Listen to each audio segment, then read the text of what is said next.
Bonjour et bienvenue sur La Buvette. C'est le podcast qui fait du bien et c'est le podcast où l'on parle de vous. Je m'appelle Margot Bussière, je suis coach de vie humaniste et à travers ce podcast, je vous accompagne vers un mieux-être, un mieux-vivre, un épanouissement intérieur ainsi qu'un éveil de votre conscience et pourquoi pas de votre spiritualité. Je vous remercie d'être là aujourd'hui et je vous souhaite une excellente écoute.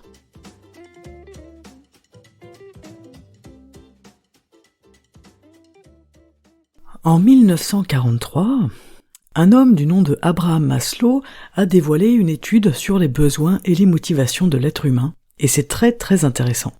Dans son étude, il a hiérarchisé les 5 types de besoins de l'être humain, et il nous parle des motivations qui guident chaque individu, et comment chaque individu fait tout son possible pour combler ces besoins-là. Maslow, il est considéré comme le père fondateur de la psychologie humaniste. Ces besoins, il y en a 5, selon lui. Il y a les besoins physiologiques, le besoin de sécurité, le besoin d'appartenance, le besoin de l'estime de soi et le besoin de l'accomplissement de soi. Alors selon lui, l'être humain lambda, l'être humain typique, remplirait la pyramide avec un minimum de 75% de satisfaction du besoin physiologique, 70% du besoin de sécurité, 50% du besoin d'appartenance, 40% de l'estime de soi et seulement 10% de l'accomplissement de soi. C'est très intéressant de voir que bien évidemment le premier besoin est celui qui est le plus satisfait, mais que quand on arrive en haut de la pyramide, eh bien il ne reste que 10%, c'est quand même très peu. Alors évidemment, on n'a pas besoin de combler en fait entièrement, on va dire à 100%, un des paliers. Si une telle chose est d'ailleurs possible, je ne suis pas sûr, pour pouvoir passer au palier d'ensuite, dans la pyramide. C'est vraiment imagé en pyramide, ce n'est pas pour rien, et on peut passer à l'étape supérieure sans que le besoin soit comblé à 100%, fort heureusement pour nous. Alors plus on va réaliser les besoins de base, les besoins physiologiques, les besoins de sécurité, d'appartenance également, plus on s'ouvre aux autres. Par exemple, on peut développer la sécurité une fois qu'on aura développé les besoins physiologiques. C'est vraiment une montée graduelle.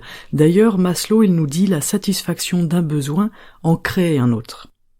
C'est parce que j'ai réussi à satisfaire à ce besoin-là que je peux et que j'ai envie d'en satisfaire un deuxième. C'est parce que j'ai pu satisfaire, par exemple, le besoin physiologique que je peux m'ouvrir au deuxième besoin, puis au troisième, puis au quatrième. Et en fait, on n'a pas envie de rester planté là, d'accord ? On a envie au fond de nous d'avancer.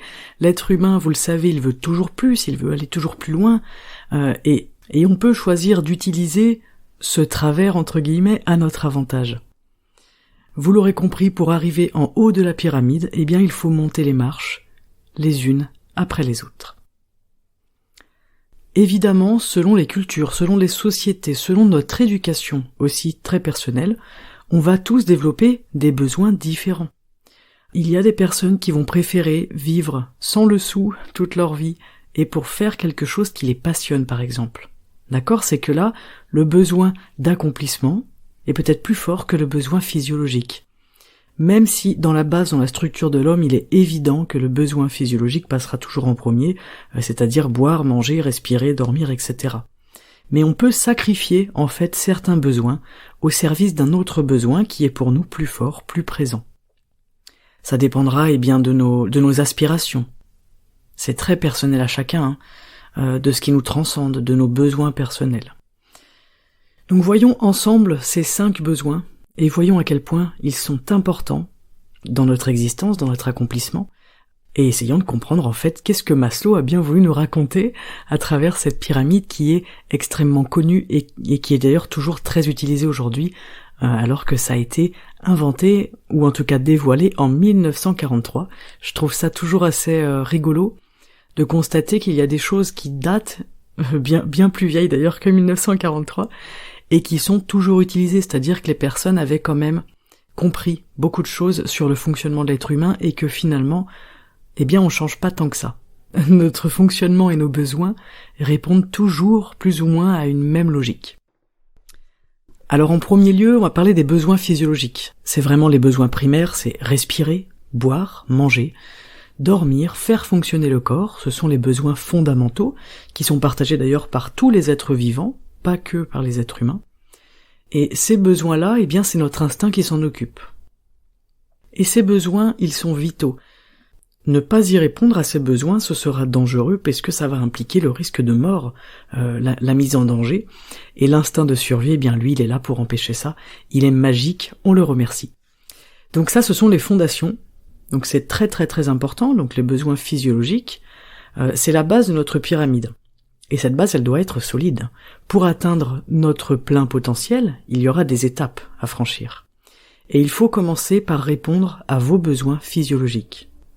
Manger, boire, dormir, avoir un abri, avoir aussi de l'argent. Évidemment, un minimum d'argent est requis dans ce besoin-là, puisqu'aujourd'hui c'est ça qui nous permet en fait de payer notre loyer, notre nourriture. Donc c'est primordial, c'est devenu un besoin physiologique, un besoin primaire on va dire, lorsque avant ça ne l'était pas forcément. Mais on peut pas ne pas le prendre en compte. Si on a des rêves, mais qu'on vit dans le stress et dans la peur constante de ces besoins primaires, par exemple si je n'ai pas d'argent pour m'acheter à manger et pour payer mon loyer par exemple, ça va être compliqué. Donc il faut évidemment prendre en compte que l'argent a un rôle important. Mais ce n'est pas tant l'argent qui a un rôle important, en fait c'est ce que l'argent va nous permettre de faire. Vraiment dans les choses basiques, d'avoir un foyer, d'avoir une maison, un appartement, une chambre en colocation, peu importe, de pouvoir manger à notre faim, de pouvoir dormir, d'avoir un lit où dormir, de pouvoir d'avoir accès à l'eau, de pouvoir boire de l'eau, etc. Vraiment, tout ce qui va nourrir nos besoins fondamentaux, physiologiques. Et donc, si nous on vit dans le stress, dans la peur, et que nos besoins primaires ne sont pas satisfaits, ça va être très très compliqué, ça va réduire nos chances et nos possibilités de nous développer en fait au-delà de ces besoins-là. Si on reste bloqué dans ces besoins, ça va être très très très dur d'en sortir et d'aller dans les prochains paliers. Donc déjà, vous pouvez regarder ça aujourd'hui. Ok. Est-ce que j'ai ce qu'il faut pour répondre à mes besoins physiologiques? Est-ce que je m'occupe de mon corps? Est-ce que je fais du sport? Est-ce que je m'occupe de ma santé? Est-ce que je mange bien? Est-ce que je mange suffisamment? Est-ce que je dors bien? Est-ce que je dors suffisamment? Est-ce que j'ai un toit sur la tête? Etc. Ça peut paraître des questions tout à fait stupides, et pourtant ça ne l'est pas. D'accord? Ça c'est vraiment les bases solides, et il faut que ces besoins soient un minimum validés pour passer au deuxième besoin. Le deuxième, c'est donc la sécurité. Le besoin de sécurité, donc financière, comme je viens de vous en parler, émotionnelle, affective, physique. La sécurité du lieu, avoir un toit sur la tête, avoir un chez-soi. La sécurité, elle permet de ne pas vivre dans l'anxiété, justement. L'anxiété, elle est très liée au sentiment de sécurité. Si je suis anxieuse ou anxieux, je peux me demander où est-ce que je me sens insécure. C'est très intéressant. À chaque fois que vous avez ou des crises d'anxiété ou que vous vous sentez anxieux, demandez-vous tout de suite où est-ce que je ne me sens pas en sécurité là, à l'intérieur. Est-ce que c'est émotionnel, affectif, physique, etc. Un environnement sécurisant et stable pour nous protéger, c'est vraiment ça qu'on entend dans le terme sécurité, c'est vraiment l'environnement. Cet environnement qui va être stable et sécurisant, ça nous protège en fait des changements.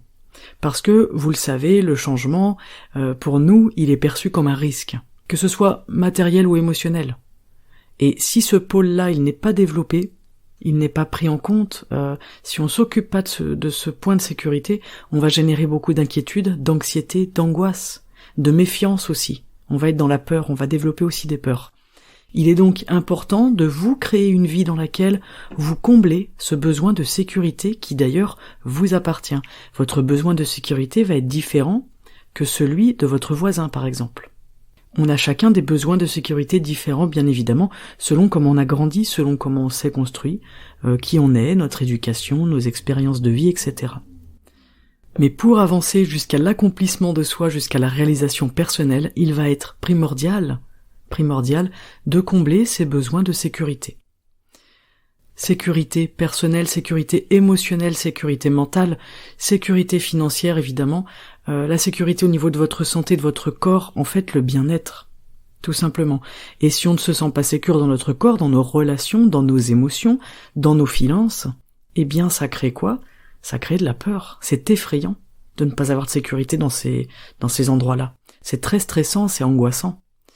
On a besoin de se sentir en sécurité un minimum. Je dis un minimum parce que la sécurité absolue n'existe pas, évidemment.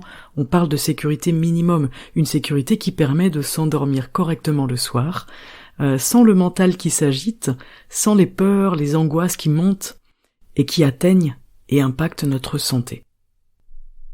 En troisième place, on a le besoin d'appartenance. Ce besoin de se sentir accepté, intégré, ce besoin d'être entouré de personnes que l'on aime et qui nous aiment. C'est vraiment le besoin du groupe, le groupe qui nous protège, qui fait qu'on ne se sent pas seul en fait, face au monde. On fait partie d'un tout, on fait partie d'un groupe. La solitude, elle est synonyme de risque pour l'être humain puisque c'est un risque de danger, voire de mort. Ça, c'est quelque chose qui est inscrit dans nos gènes. L'être humain, il est fait pour vivre avec les autres. Et on a besoin de sentir qu'on appartient à un groupe.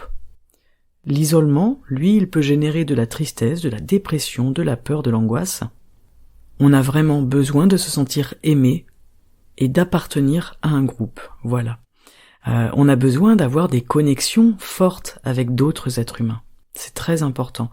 On a besoin de ce sentiment d'appartenance qui peut être, dans notre groupe d'amis, dans notre famille, dans notre club de sport, notre voisinage, notre groupe de tricot, peu importe. Socialement, on a besoin d'appartenir à quelque chose, si je peux formuler comme ça, ou en tout cas de faire partie de quelque chose. Je fais partie d'un tout. Cette appartenance, c'est aussi un moyen de nous protéger parce que je me sens protégé lorsque je suis avec un groupe, dans un groupe, avec mes voisins par exemple, que je connais bien, dans mon quartier, en famille. On se sent protégé quand on est entouré. Les interactions sociales, elles constituent la base de notre fonctionnement, et les réseaux sociaux ne sont pas une réponse à ce besoin, loin de là, donc désolé si vous comptiez là-dessus. Au contraire, ça pose d'ailleurs plutôt problème parce qu'on a l'impression de satisfaire ce besoin-là, qui est primordial, mais en réalité, il manque l'aspect justement sécurité, parce qu'il n'y a pas de groupe. On peut construire une communauté sur les réseaux sociaux et ça c'est vraiment génial, c'est vraiment chouette. Mais si demain vous avez un problème, si demain vous avez besoin du groupe, comment ça se passe? Vous restez devant votre écran en fait. Sans la présence humaine, sans la chaleur de l'humain. D'accord? Sans l'énergie de l'humain. On développe des relations, mais qu'est-ce que c'est comme relation? Ça reste des relations qui sont au premier plan. Donc les réseaux sociaux malheureusement ne font pas partie de ce besoin d'appartenance, en tout cas ça ne le nourrit pas suffisamment. Pour des gens effectivement qui souffrent de solitude, ça peut être une solution à court terme, mais pour moi, en tout cas c'est mon avis, c'est loin d'être suffisant, et je pense même que ça nous trompe un petit peu sur ce sentiment d'appartenance. On a l'impression d'appartenir à une communauté, à un groupe, mais le jour où ça s'effondre, le jour où l'application elle disparaît, le jour où n'importe quoi, notre compte est hacké, etc., eh bien il n'y a plus rien. Donc en fait, on n'a rien construit au final. Bon voilà, je suis un petit peu en train de digresser et de vous partager un avis tout à fait personnel. Ce besoin d'appartenance, de se sentir accepté, intégré, d'être entouré est très important. Vous pouvez aussi vous poser des questions sur ce besoin-là. Comment je me sens? Est-ce que moi je me sens intégré dans un groupe? Comment je me sens dans ce groupe-là? Est-ce que j'ai envie et besoin aujourd'hui de rencontrer peut-être d'autres personnes? Est-ce que j'ai envie et besoin de créer du lien avec d'autres personnes? Est-ce que j'ai besoin que les liens que j'ai déjà soient des liens qui soient plus forts? Est-ce que je veux développer des choses autour de ça? Vous pouvez vous poser toutes ces petites questions pour voir si votre niveau de besoin d'appartenance, il est satisfait. N'oubliez pas que selon Maslow, on est à 50% de la satisfaction de notre besoin d'appartenance. Je trouve que c'est beaucoup trop peu. Alors évidemment ça varie selon les personnes, mais je trouve que c'est intéressant de s'y pencher et de voir en fait qu'est-ce qui nous relie aux autres, où sont mes liens, tous ces liens qui vous apportent de la chaleur, de l'énergie et de l'amour évidemment. Alors en quatrième position, on a mon besoin préféré, l'estime de soi, le besoin d'être reconnu en tant qu'individu, de voir dans nos yeux mais aussi dans les yeux des autres en fait qui est-ce que l'on est, de voir de la reconnaissance. C'est le besoin d'avoir une bonne image de soi, d'avoir un jugement positif de qui l'on est réellement. Ça, c'est indispensable, indispensable, indispensable pour l'accomplissement de soi, évidemment. Ça va avec la confiance en soi, la motivation, l'apaisement. C'est se sentir écouté, être autonome, vivre une réelle indépendance. Et l'épanouissement, il arrive à ce moment-là, en fait. Je me sens bien dans ce que je suis. Je me sens bien face à qui je suis. Je me sens bien dans ma vie. Je me sens bien dans la façon dont j'ai agencé ma vie, dont j'ai organisé ma vie, dont j'ai construit ma vie. Dans ce que je fais, dans mes passions, dans mes loisirs, dans mes créations, dans tout ce que j'entreprends. À travers tout ce que je fais, je me sens valorisé et je me sens en accord, je me sens bien là-dedans. J'ai une bonne estime de moi. Et ça, c'est vraiment la valeur qu'on se donne. J'avais parlé de estime de soi et valeur, c'est vraiment ça. C'est quelle valeur est-ce que je me donne? C'est très important. Et c'est à cet étage-là, dans la pyramide de Maslow, qu'on va quitter le besoin de protection et qu'on va rentrer dans un besoin d'accomplissement, dans un besoin de mise en action, dans la réalisation, dans la création. C'est là, en fait, où tout bascule. C'est là où je m'autorise à me réaliser pleinement en tant qu'être humain. Je suis en train de mettre en place des choses pour libérer mon plein potentiel. Souvent, ça se manifeste par une période d'introspection. Une période où je vais travailler sur mes valeurs, sur mes besoins, sur les ressources que j'ai en moi. Et en fait, à ce moment-là, on est prêt à prendre des risques pour ces choses-là. Vous voyez, c'est extrêmement intéressant parce qu'on part de la protection, de l'évitement du risque. Et là, on a complètement switché parce que là, on est prêt à se mettre en danger, plus ou moins. On est prêt à sortir de notre zone de confort, de notre cocon, pour créer du changement. Ce même changement qu'on a évité dans les besoins physiologiques, dans le besoin de sécurité surtout. Mais là, parce que je suis solide, parce que mes besoins primaires, ils sont validés, ils sont remplis, ils sont solides, eh bien, je peux prendre le risque de sortir de ma zone de confort, de me mettre en mouvement, d'aller voir plus loin que mes besoins physiologiques, plus loin que mon besoin de sécurité, et même plus loin que mon besoin d'appartenance. Je vais aller plus loin que tout ça. Je trouve ça génial. Et donc, là, on parle du sens, on parle de ce qui fait sens pour l'être humain. Et en fait, c'est grâce à ça qu'on a ce switch. C'est extrêmement puissant, la question du sens. Je vous en parle souvent, c'est pas pour rien, c'est très très très puissant. Et l'être humain, il aura toujours envie de courir après ce qui fait sens pour lui. Il y a rien de plus fort que ce qui fait sens pour vous. Dans cet étage, dans l'estime de soi, là, on est vraiment dans le besoin d'identité. J'ai besoin de savoir qui je suis.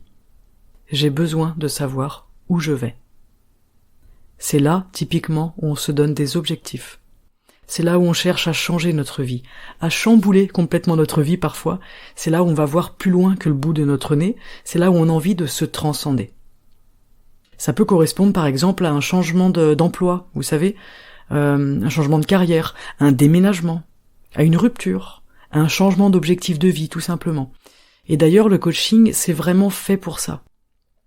C'est exactement ça dont il s'agit, c'est j'ai besoin de changer quelque chose, j'ai envie d'aller voir plus loin, d'aller mieux, de m'accomplir, de prendre confiance en moi profondément, de redéfinir mes valeurs et de les vivre ces valeurs-là. Et j'ai besoin de nouveaux objectifs. Mes valeurs, elles évoluent au fil du temps, avec mes expériences, avec mon vécu, avec mes rencontres aussi, avec le contenu que je choisis de lire, de regarder, d'écouter, avec les activités que je pratique. Et vos valeurs, elles sont en constante évolution, elles sont en constante construction. Et du coup, votre estime de vous, elle évolue avec ça. Et c'est pour ça que nos objectifs, tout au long de notre vie, ils évoluent aussi. Dieu merci. On en vient à se reconvertir professionnellement.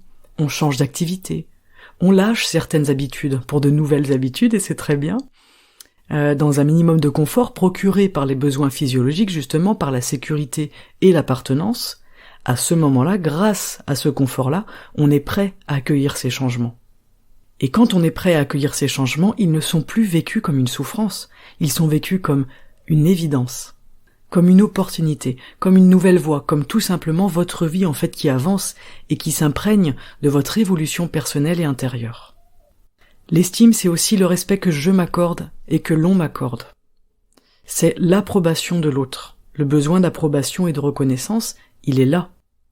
Est-ce que je me sens reconnu et accepté pour ce que je suis, pour qui je suis, et est-ce que moi-même je me reconnais et je m'accepte pour qui je suis? Voilà les questionnements de cette pyramide.